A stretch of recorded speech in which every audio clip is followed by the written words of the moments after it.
Microsoft app में account कैसे create किया जाए। आप उसका वेबसाइट के थ्रू भी आप क्रिएट कर सकते हैं। मैं प्ले स्टोर पे जाता हूँ और मैं माइक्रोसॉफ्ट टीम को इंस्टॉल करता हूँ। माइक्रोसॉफ्ट टीम को इंस्टॉल करने के बाद सॉफ्ट टीम ऐप को ओपन करना है। मैं माइक्रोसॉफ्ट टीम ऐप ओपन करने जा रहा हूँ। अब मुझसे दो ऑप्शन क्रिएट अकाउंट की मुझे दो ऑप्शन मांगी जा रही है, create an account for me, create new business organisation. तो मैं अब क्रिएट अकाउंट फॉर मी करने जा रहा हूँ। तो मुझसे अब मोबाइल नंबर मांगा जाएगा, तो मैंने वो अपना मोबाइल नंबर यहाँ दर्ज करना है। मोबाइल नंबर दर्ज करने के बाद नेक्स्ट पे जाना है। नेक्स्ट पे आपने अपना पासवर्ड दर्ज करना है और इसे आपने याद रखना है। पासवर्ड दर्ज करने के बाद नेक्स्ट पे जाना है। आपने अपना नाम यहाँ इंटर करना है। इंटर करने के बाद आपने नेक्स्ट पे जाना है। नेक्स्ट में जाने के बाद आपने अपनी डेट ऑफ बर्थ दर्ज करनी है। डेट ऑफ बर्थ दर्ज करने के बाद आपने नेक्स्ट पे जाना है। तो आपके मोबाइल नंबर पर एक 4 डिजिट का सिक्योरिटी कोड रिसीव होगा। आपने उस 4 डिजिट का सिक्योरिटी कोड का इंतज़ार करना है। जैसे ही आपको 4 डिजिट का सिक्योरिटी कोड रिसीव हो वो आपने इंटर करना है। मुझे 4 डिजिट का सिक्योरिटी कोड रिसीव हो चुका है, तो मैंने अब 4 डिजिट का सिक्योरिटी कोड यहाँ वेरिफिकेशन के लिए मैं दर्ज किया। अब आपका माइक्रोसॉफ्ट टीम में अकाउंट क्रिएट हो चुका है। क्रिएट होने के बाद आपने अपने मोबाइल नंबर दर्ज करना है और आपने अकाउंट पर साइन इन होना है। तो मैंने अपना मोबाइल नंबर यहाँ दर्ज किया और साइन इन बटन पर क्लिक किया। थोड़ी देर इंतज़ार करना है। इंतज़ार करने के बाद आप अपने अकाउंट में लॉगिन होने जा रहे हैं। लॉगिन होने के बाद आपको कहेगा कि आप ऑलरेडी लॉगिन हैं। ज़ाहिर बात है कि हम अभी ही अकाउंट क्रिएट कर चुके हैं, तो अभी हम लॉगिन हैं। तो आपने रिमेन साइन इन वाला बटन पर क्लिक करना है।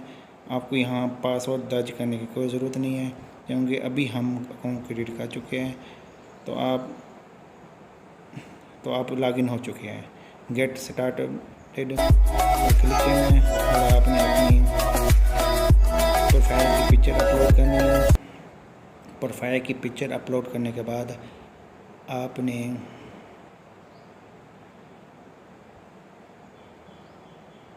तो मैं अब अपनी प्रोफाइल पिक्चर अपलोड करने जा रहा हूँ। डाउनलोड फोल्डर में मेरी प्रोफाइल पिक्चर मौजूद है, तो मैंने डाउनलोड फोल्डर खोला और वहाँ से अपनी प्रोफाइल पिक्चर को सिलेक्ट किया। सिलेक्ट करने के बाद मेरी अब प्रोफाइल पिक्चर अपलोड हो चुकी है। तो आपने प्रोफाइल पिक्चर अपलोड करने के बाद कंटिन्यू पर जाना है और फिर आपने नेक्स्ट कंटिन्यू पर जाना है। सिंक्रोनाइजेशन पर क्लिक करना है।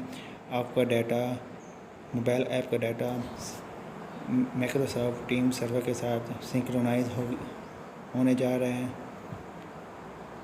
तो जैसे ये सिंक्रोनाइजेशन मुकम्मल होगी तो आपको एक प्रोफाइल शो होगी जिसमें एक्टिविटी शो होगी, चैट का टैब शो होगा, मीटिंग का टैब शो होगा और मोर ऑप्शन में आपके पास ऑप्शन होगी कि आप अपने मोबाइल से फाइल अपलोड कर सकते, किसी भी पर्सन के साथ ऑनलाइन चैटिंग कर सकते हो या कोई भी मीटिंग आप यहाँ से अटेंड कर सकते हो। इंशाल्लाह नेक्स्ट आने वाली वीडियो में हम देखेंगे कि कैसे हम किसी भी पर्सन को कॉल कर सकते हैं, किसी पर्सन को कोई हम अपनी पिक्चर या वीडियो या कोई फाइल सेंड कर सकते हैं। तो अब मेरी नेक्स्ट आने वाली वीडियो का इंतज़ार करना। अगर किसी को कोई मसला हो तो मुझसे कमेंट बॉक्स में मुझे कमेंट करें। आप खुद भी अपनी ऑनलाइन मीटिंग कंडक्ट करवा सकते हो। ऑनलाइन मीटिंग कंडक्ट करवाने से पहले आप अपना एक मेंबर ग्रुप क्रिएट करना है, यानी टीम मेंबर का ग्रुप क्रिएट करना है। उसके बाद आपने रिक्वेस्ट आपने मीटिंग की रिक्वेस्ट आपने सेंड करनी है तमाम मेंबरान को। वो भी तरीका इंशाल्लाह हम नेक्स्ट वीडियो में सीखेंगे। ज्वाइन के ऑप्शन के बाद कैसे आप किसी टीचर किसी भी पर्सन के साथ ऑनलाइन चैटिंग कर सकते हो, फाइल सेंड और रिसीव कर सकते हो, और एक्टिविटी को कैसे हम देख सकते हैं, ये आने वाली वीडियो में हम देखेंगे।